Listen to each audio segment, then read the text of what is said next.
He's here. The Nativity from Luke 1 and 2. Everything was ready. The moment God had been waiting for was here at last. God was coming to help his people, just as he promised in the beginning. But how would he come? What would he be like? What would he do?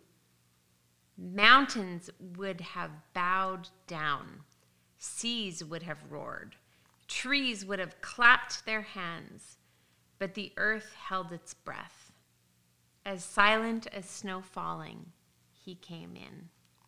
And when no one was looking, in the darkness, he came. There was a young girl who was engaged to a man named Joseph. Joseph was the great-great-great-great-grandson of King David. One morning, this girl was minding her own business when suddenly a great warrior of light appeared right there in her bedroom. He was Gabriel, and he was an angel, a special messenger from heaven. When she saw the tall, shining man standing there, Mary was frightened. "You don't need to be scared," Gabriel said. "God is very happy with you." Mary looked around to see if perhaps he was talking to someone else. "Mary," Gabriel said, and he laughed with such gladness that Mary's eyes filled with sudden tears. "Mary, you're going to have a baby, a little boy. You will call him Jesus. He is God's own son. He's the one. He's the rescuer. The God who flung planets into space and kept them whirling around and around. The God who made the universe with just a word. The one who could do anything at all, was making himself small and coming down as a baby. Wait, God was sending a baby to rescue the world? But it's too wonderful, Mary said, and felt her heart beating hard. How can it be true?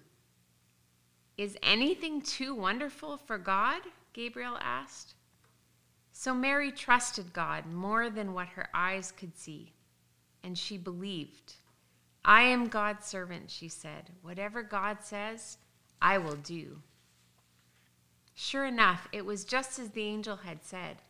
9 months later, Mary was almost ready to have her baby. Now, Mary and Joseph had to take a trip to Bethlehem, the town King David was from. But when they reached the little town, they found every room was full. Every bed was taken. Go away, the innkeepers told them. There isn't any place for you. Where would they stay? Soon Mary's baby would come. They couldn't find anywhere except an old tumble-down stable. So they stayed where the cows and donkeys and the horses stayed. And there in the stable, amongst the chickens and donkeys and cows, in the quiet of the night, God gave the world his wonderful gift. The baby that would change the world was born, God's baby son. Mary and Joseph wrapped him up to keep him warm. They made a soft bed of straw and used the animal's feeding trough as his cradle. And they gazed in wonder at God's great gift, wrapped in swaddling clothes and lying in a manger. Mary and Joseph named him Jesus, Emmanuel, which means God has come to live with us. Because, of course, he had. That same night, in amongst the other stars, suddenly a bright new star appeared. Of all the stars in the dark vaulted heavens, this one shone clearer. It blazed in the night and made the other stars look pale beside it. God put it there when his baby son was born, to be like a spotlight, shining on him, lighting up the darkness, showing people the way. You see, God was like a new daddy. He couldn't keep the news to himself. God had been waiting all these years for this moment, and now God wanted to tell everyone. So God pulled out all the stops. God sent an angel to tell Mary the good news.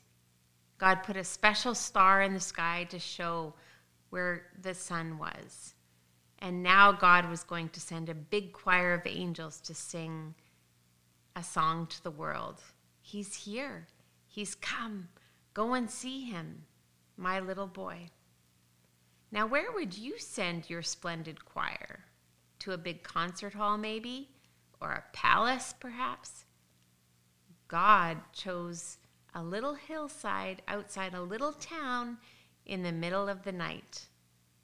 God sent all those angels to sing for a raggedy old bunch of shepherds watching their sheep outside Bethlehem.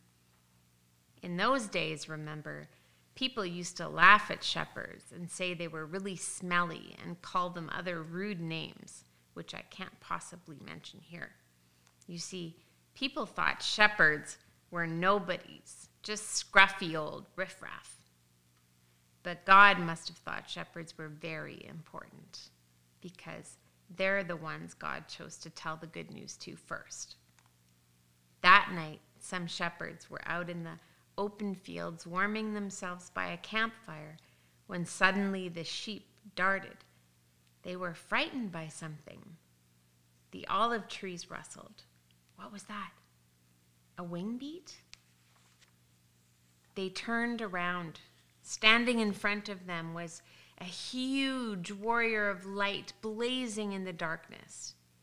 "Don't be afraid of me," the bright shining angel said. "I haven't come to hurt you. I've come to bring you happy news for everyone, everywhere. Today, in David's town in Bethlehem, God's son has been born. You can go see him. He's sleeping in a manger." Behind the angel, they saw a strange glowing cloud, except it wasn't a cloud. It was angels, troops and troops of angels with light, and they were singing a beautiful song. Glory to God. To God be honor and glory and all of our hoorays. Then as quickly as they appeared, the angels left.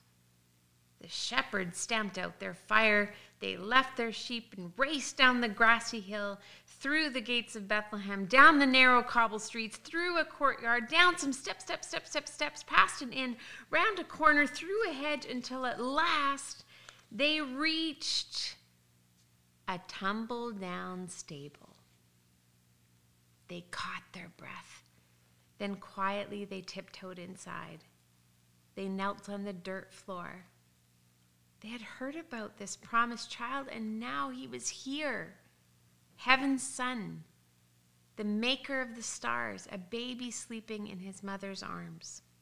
This baby would be like that bright star shining in the sky at night, a light to light up the whole world, chasing away darkness, helping people to see. And the darker the night got, the brighter the star would shine.